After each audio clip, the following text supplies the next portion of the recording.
আপনাদের কাছে যারা সাধারণ নাগরিক হিসেবে সেবা নিতে আসবে, সেই সেবাটা যদি আপনারা প্রপার দেন, তাদেরকে হাইকোর্ট জজ কোর্ট দেখাবেন না।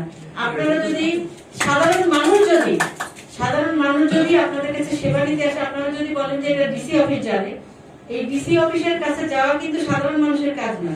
ডিসি অফিস আপনারা যাবেন, আপনারা যারা এখানে আছেন, আপনারা আপনাদের প্রক্রিয়ার মাধ্যমে আপনারা ডিসি অফিস থেকে আপনারা আপনাদের যে কাজ করে নিয়ে আসবেন।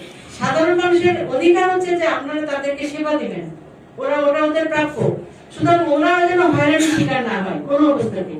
আর আমার একটা বিশেষ প্রস্তাব থাকবে, যেহেতু প্রবাসী অধ্যুষিত এলাকায় এই মানে আমাদের অফিসিয়াল একটা জন্য প্রবাসী ডেস্ক খোলা হয়, যার মাধ্যমে প্রবাসীরা যেন নির্বিঘ্নে সেবা পেতে পারে। কারণ ওরা হয়তো 2 সপ্তাহ বা 1 মাসের জন্য অনেক সময় আসে, অনেক সময় তাদের জন্ম নিবন্ধন, ছোটখাটো অনেক কিছু কাগজপত্রের প্রয়োজন হয়, সেটার জন্য বিভিন্ন জায়গায় দৌড়াদৌড়ি করতে হয়, হ্যারাস হতে হয়, সময় ক্ষেপণ হয়, পারে না, আবার চলে যায়, আবার আসতে হয়। সেটা যাতে না হয়, একটা যাতে হেল্প ডেস্ক থাকে, যাতে তাদের মাধ্যমে ওদেরকে একটা সেবা দেওয়া যেতে পারে, সেটা আমার বিশেষ প্রস্তাব থাকবে এখানে।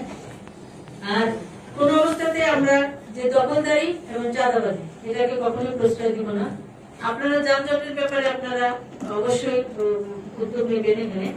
আর দখলদারি এবং চাঁদাবাজির বিষয়ে যেটি আমি বলবো, যে সে যদি বলে যে দলের পরিচয় নিয়ে আমি দলের বিএনপির অমুক করি অমুক পদে, আইন সবার জন্য সমান হবে, আইন মেনে চলতে হবে, মানতে শিখতে হবে আইন।